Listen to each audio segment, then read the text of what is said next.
Assalamualaikum warahmatullahi wabarakatuh. Salam sejahtera untuk kita semua.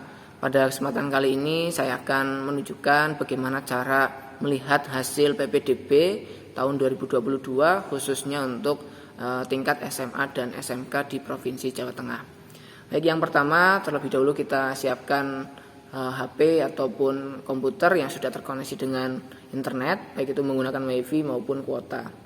Kemudian buka website PPDB menggunakan Google Chrome. Ini disarankan menggunakan Google Chrome karena supaya tampilannya lebih baik. Kita buka Google Chrome-nya. Kemudian kita ketikkan alamatnya adalah ppdb.jatengprof.go.id ya. Kemudian setelah itu kita enter. Untuk tampilan pertama seperti ini, silakan di-close saja.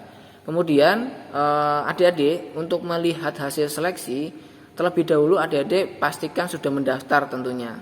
Ya, jika sudah mendaftar, ingat jalur mana yang adik-adik pilih.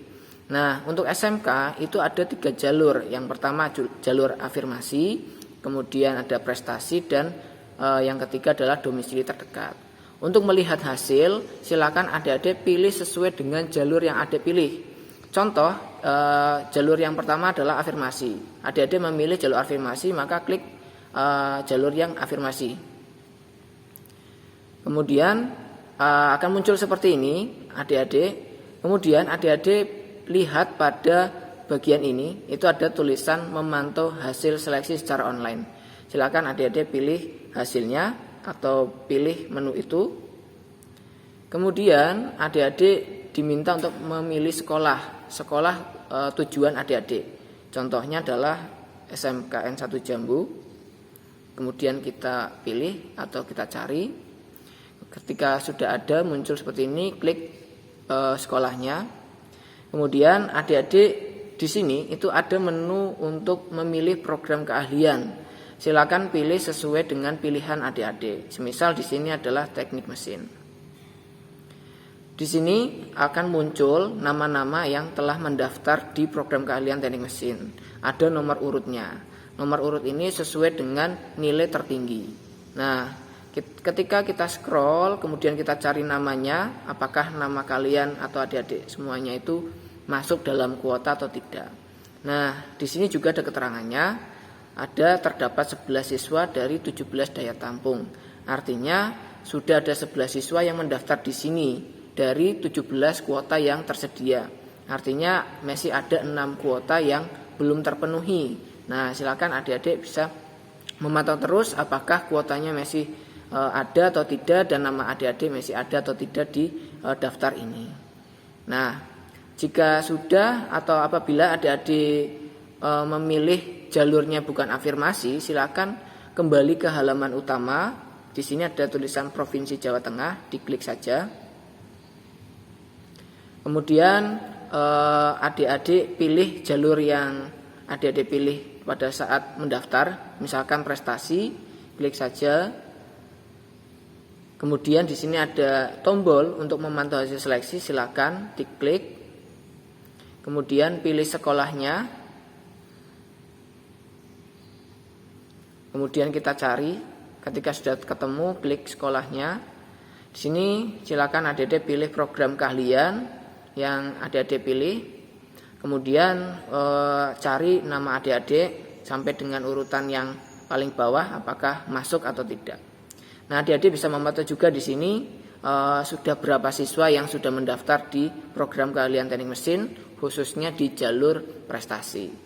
Nah, daya tampung untuk jalur prestasi ini sekitar 87. Jadi apabila adik-adik ingin mendaftar, pastikan sebelumnya juga sudah melihat ini ya. Nah, jika sudah terpenuhi atau ada sekitar 87, nah adik-adik bisa lihat nama adik-adik masuk atau tidak. Nah, jika nama adik tidak ada, silakan adik-adik pilih jalur yang lain. Ya, dengan kata lain, adik-adik harus membatalkan dulu pada halaman adik-adik ya pada saat mendaftar tadi.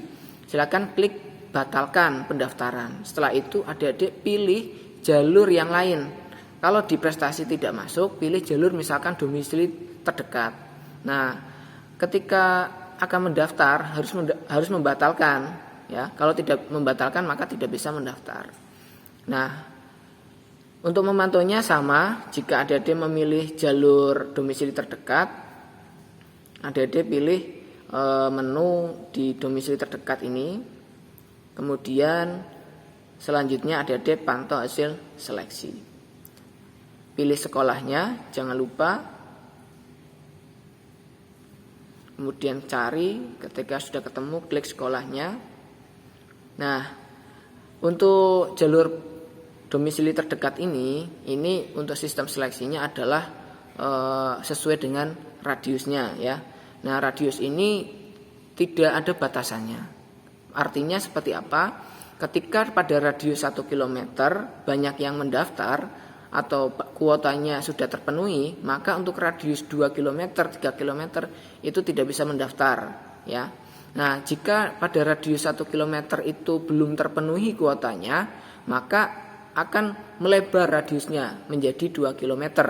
Apabila pada radius 2 km itu juga belum terpenuhi kuotanya, maka akan melebar lagi ke radius 3 km. Itu akan terus menerus. Silakan adik-adik yang mendaftar melalui jalur domisili terdekat selalu memantau, karena untuk pendaftarannya ini akan selalu real time, ya, atau akan terus menerus sampai dengan atau selama 3 hari. Nah, jika nama-nama adik itu sudah tercantum di sini dalam masuk kuota, ya, di sini ada daya tampungnya. Nah, silakan adik-adik untuk terus memantau supaya posisi adik masih aman. Nah, jika tidak masuk dalam kuota ini, nah silakan adik-adik pilih jalur yang lain yang sekiranya nilainya bisa memenuhi atau persyaratannya memenuhi. Ada jalur prestasi dan juga afirmasi. Itu saja, terima kasih. Kurang lebihnya mohon maaf. Semoga adik-adik bisa diterima di sekolah yang adik-adik inginkan. Saya akhiri. Assalamualaikum warahmatullahi wabarakatuh.